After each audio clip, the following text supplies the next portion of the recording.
Hi everyone. I wanted to do a little bit of an educational astrological video about how things manifest with astrology, how many patterns you see when something happens, especially this is going to be a romantic relationship that manifests, and a lot of people are interested in that. I know not everyone is, but this could be applied to different things: money, relationships, moving, uh, very large life, children being born, you know, big life changes, basically. We see a lot of patterns.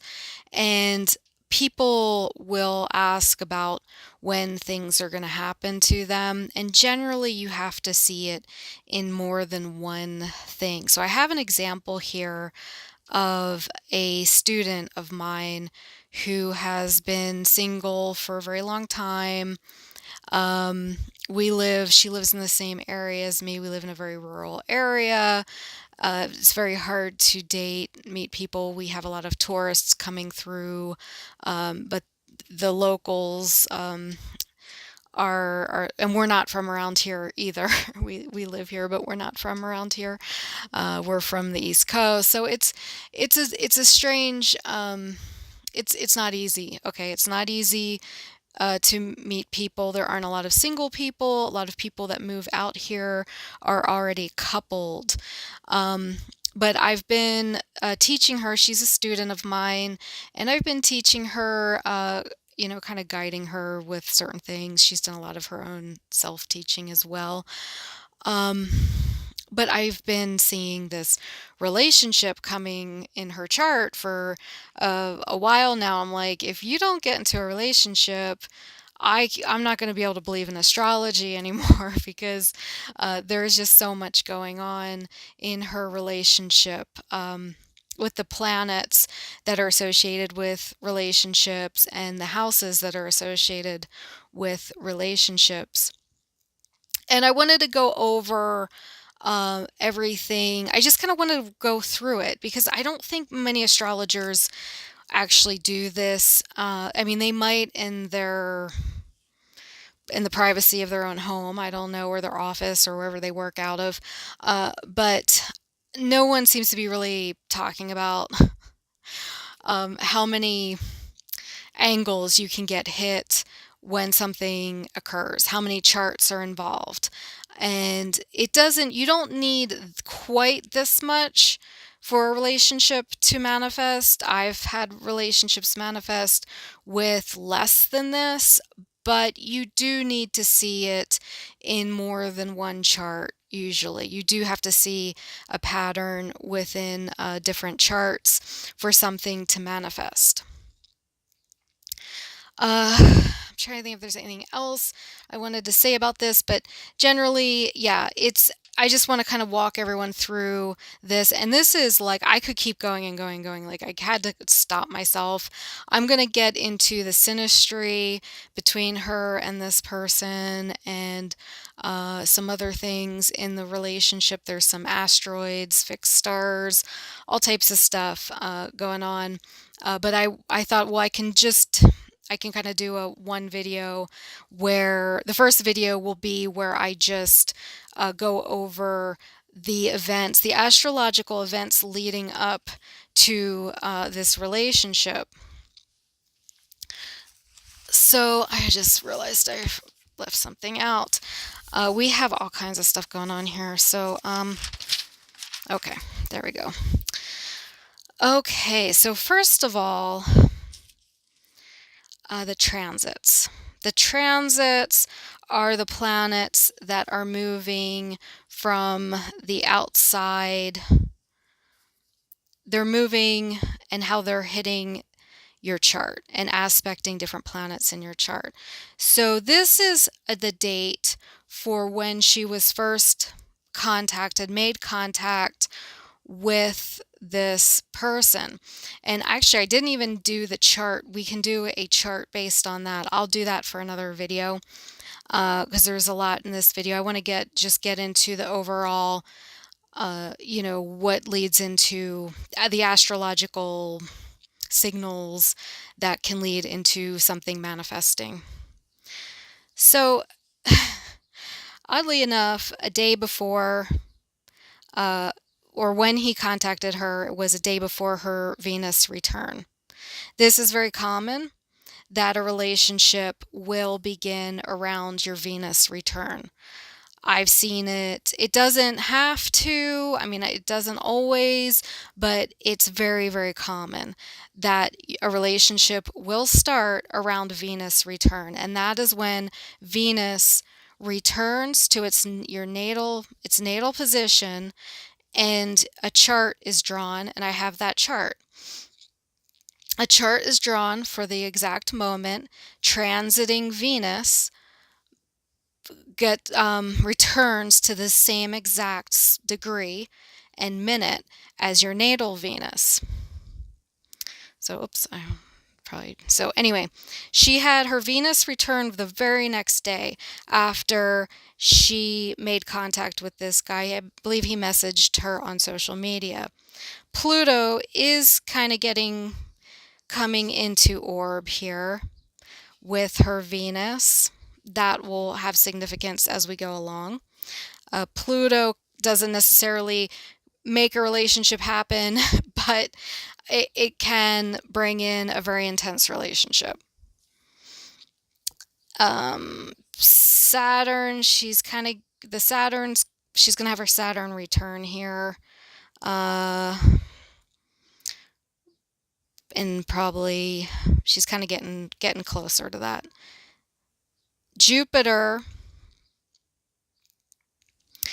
is coming into orb and making contact with Mercury. Mercury, to me, is a relationship planet because it involves communication. So Jupiter is coming into contact with Mercury. Let's see. Uranus had just moved into, it's getting ready to move into Taurus. It moves in a couple weeks after this is for February 26th. So it moves into Taurus soon. And it's actually already, it's squaring her 7th house here. So it's squaring the relationship. It's squaring this too. The ascendant's important, but it's squaring this ascendant-descendant axis, and the 7th house is a relationship house. So these are the transits that were going on around the time of when this meeting happened. Another thing, before I go further, I would like to talk about, while we're here, I would like to talk about all the eclipses that happened. So eclipses will trigger events in your life if they're making contact with your planets. And this is amazing. This is what I was looking at for a couple of years with this person, and I believe their influence can last 18 months. So if you can get hit with an eclipse, and a year later another planet can trigger the eclipse, or it'll manifest. But she started getting hit on February 2017. Her moon got hit with an eclipse. To February 26, 2017 was it was in here, and it kind of hit her. It was opposing her part of fortune. I normally don't look at that, but what the heck. Okay. August 2017, she got hit. This got hit again, but it was opposing. It was 15 degrees. It was 15 degrees Aquarius. And so this was, it's a little bit of a wide orb. I normally use really tight orbs with the eclipses, just a couple degrees. However, this isn't bad. This is like, this is almost 12 degrees. I'm not sure. It was 15. I'm not sure the minutes here. But, that was like, it could have been 3 degrees away. So that's pretty tight. 3 degrees, I'll take that. I'll take that. Another eclipse in August. We're still in 2017. Hit her again in the seventh house. I don't know. I'm not seeing if it really aspected much. Well, it did square her Mars. So it was at 28 degrees Leo. And so it did square her Mars, and it's in the seventh house. This is just 2017. 2018, in January, 11 degrees Leo hits her Jupiter in the seventh. 27 degrees Aquarius. So that's here, and that kind of hits the Mars again, which is in the fourth. The fourth is a angular house, so it's pretty important. And, it's opposing the seventh. And this eclipse that happened before, let's see, it's July 2018 was 20 degrees Cancer. So that didn't really, that did kind of oppose some of this Capricorn stuff. And then we have 4 degrees Aquarius, which hits her ascendant descendant axis, which is important in relationships. Then in 2019, no, that was another, we got hit again sorry, we're not done with 2018. 18 degrees Leo, right in between here in the seventh house at 18 degrees Leo. So her seventh house is really, this is the house of relationships. It's getting really, really just completely hit all from every angle, just about, with these eclipses. 2019, let's see, we have the Capricorn. This Capricorn gets hit in the 12th, which could bring about some pretty strange things, karmic things, things from past lives. And then in January 2019, January 20th, this got hit 0 degrees Leo, her seventh house. So she got hit with all of these eclipses. I'm looking at this going, if you don't have a relationship manifest, I don't know. I give up. I'm going to quit astrology. So these were all the eclipses that hit her in the past since 2017 started. So it's been a couple years of eclipses, okay? So the progressions. Her progressed moon hits the vertex in the seventh house. This is a very, very karmic point. This will trigger karmic relationships, karmic fated experiences, very, very fated. Her sun is opposing Jupiter. So her progressed sun is opposing Jupiter in the seventh. And then she has Saturn, progressed Saturn. I'm not seeing a whole lot with the solar arcs right now. But hey, we have enough going on. We don't need them. Let's see, where is the solar arc? Juno. Oh, I don't have it. It kind of cut off. Anyway, it's not that important. But we get the progressions are hitting when this relationship manifests. I think that's it for the progressions. This is her Venus return. So her Venus return, the ascendant, is in her seventh house natally. So her seventh house is Leo. Oops, I'm going to set stuff on fire here. Um, her ascendant is in the is the seventh house. See what I mean? So the seventh house, her seventh house is Leo. Her ascendant is 6 degrees Leo. And then she has this Venus Pluto conjunction. It's a little, I think it's close enough. It's like a 5 degree orb. I have a tendency to keep my orbs pretty tight. In astrology, some astrologers use like really wide orbs. I tend to use really kind of tight orbs. But I would put this, especially this is going to be, as we get into the synastry in this relationship, you'll see that this is a very plutonic relationship. So there's a kind of a packed fifth house here, the eighth house. There's not a whole lot. Let's see. Like this, Venus is squaring Uranus in the 10th.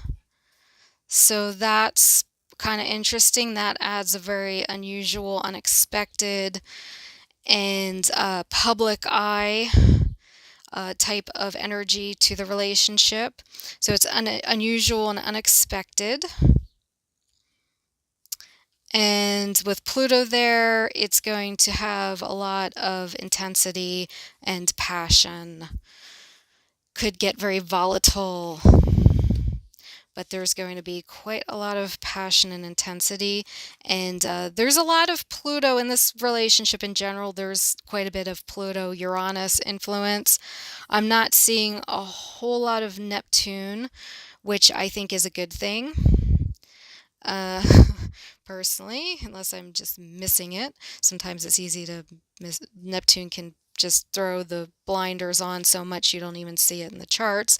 But it looks very unusual. And this guy that she's involved with is I think they're both very unique and unusual, and it's for her it's a very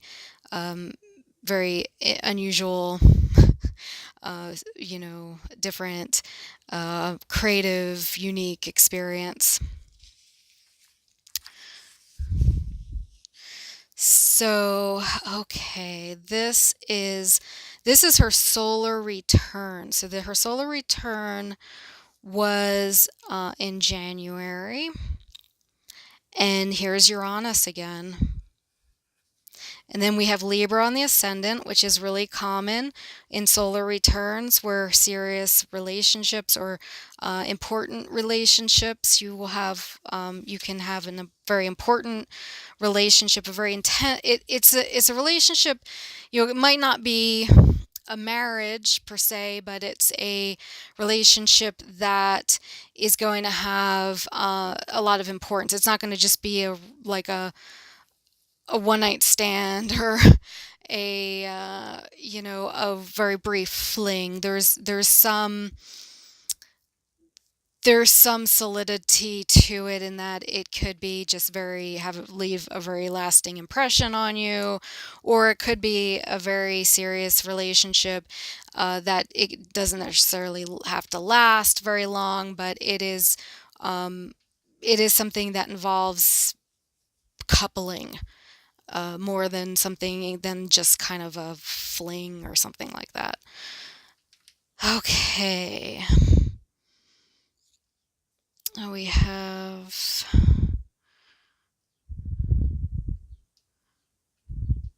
So it looks like Venus. Okay, I was just trying to see if I was missing anything, but I think those were the big points in the solar return. You have Libra on the ascendant, you have Uranus on the 7th, And so this is the lunar return for when he contacted her. This is his return.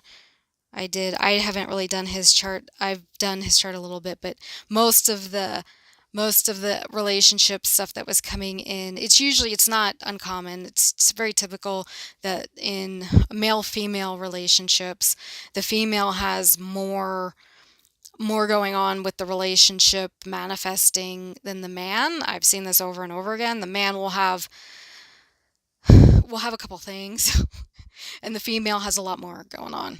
And I think women just have more drive in that area anyway, or do have more of the manifestational. I'm not sure. It just seems like you can philosophize about that one, but what I've noticed is that that's usually the case. But you can see this is his lunar return for when they met, and there's moon in the 7th. This is her Venus return, and then hers. So I just looked at her lunar return for when they met, moon in the 7th. Angular Mars could be significant. I like to look at the angles.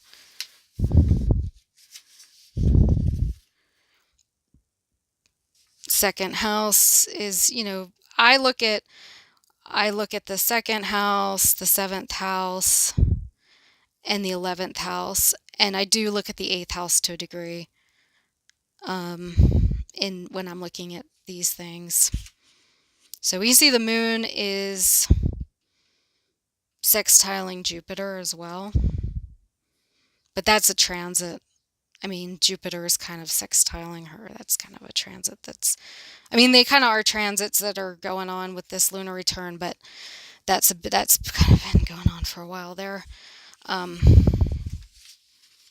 trying to find her.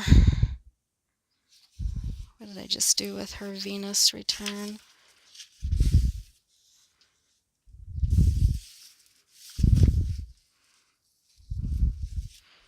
Wait, I just had it here. Excuse me.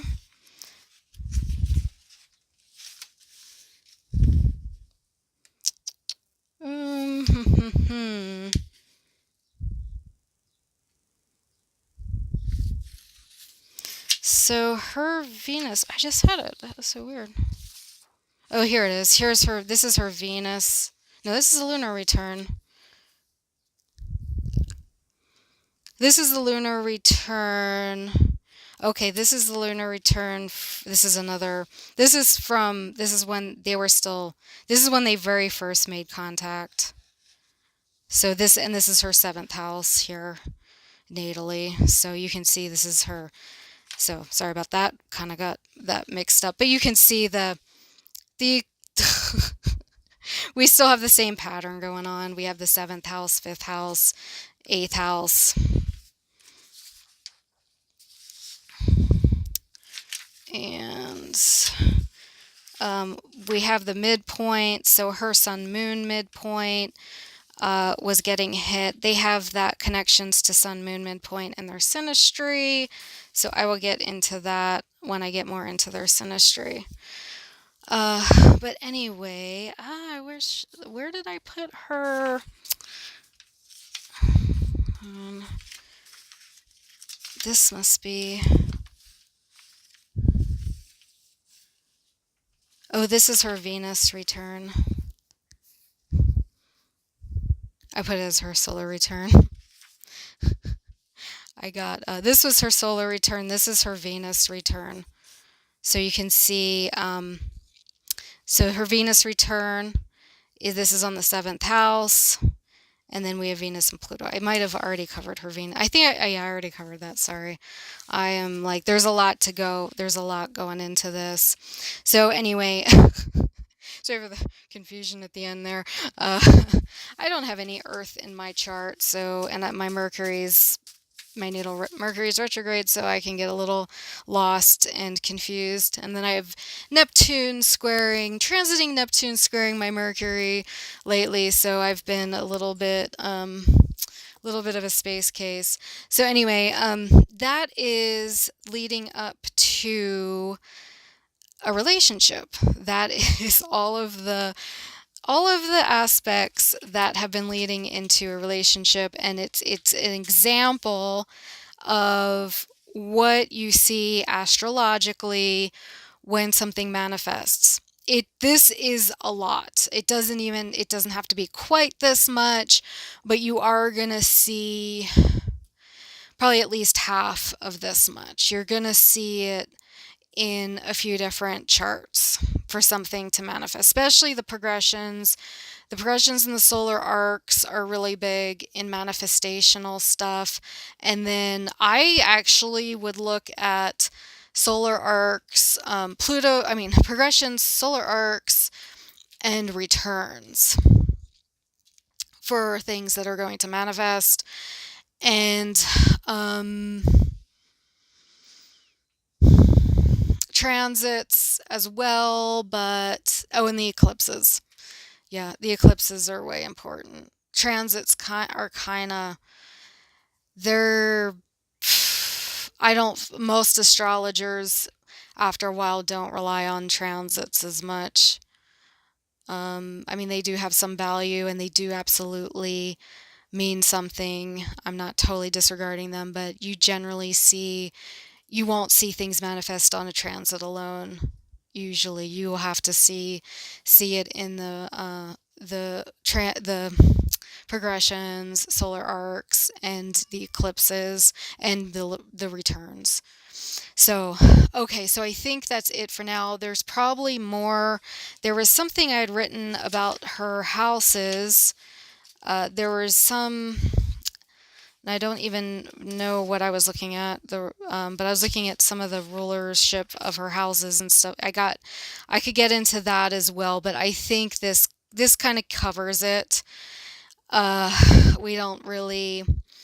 I might save that for another video, the house rulerships, because the house rulerships is important and it's also overlooked in astrology a lot.